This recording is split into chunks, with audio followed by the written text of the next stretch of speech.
வணக்கம் மக்களே, நான் சத்யவர்ஷா. இந்திய அரசியல் அமைப்பு ஆலோசகராக பணியாற்றி வருகின்றேன். அனைத்து இந்திய அண்ணா திராவிட முன்னேற்ற கழகம் தான் ஆட்சி அமைக்கப்படும். நம்பிக்கையுடன் காத்திருங்கள் மக்களே. இது நம்மளுடைய ஆட்சி, மக்களாட்சி.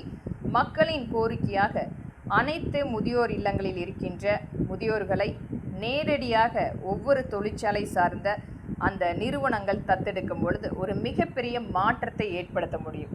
இன்றைக்கு அதிகபட்சமான நம்மளுடைய தமிழ்நாடு கடன் சுமை காரணமாக மீள முடியாத அளவுக்கு மிகப்பெரிய அளவில் இன்றைக்கு ஒரு காத்திருக்கிறது. அதிகபட்சமான ஒரு கடினமான காலகட்டமாக அதற்குரிய தீர்வாக மக்களுடைய பங்களிப்பாக இந்த தொழிற்சாலைகள் சார்ந்து மக்களை ஒரு மிகப்பெரிய அளவில் தத்தெடுக்கும் பொழுது ஒரு நல்ல வாழ்வாதாரத்தை அவர்களுக்கு கொடுக்க முடியும். இது மத்திய அரசும் மாநில அரசும் இதற்குரிய முழு முயற்சியாக செயல்படுத்தக்கூடிய சட்ட திருத்தம் ஏற்படுத்த வேண்டும்.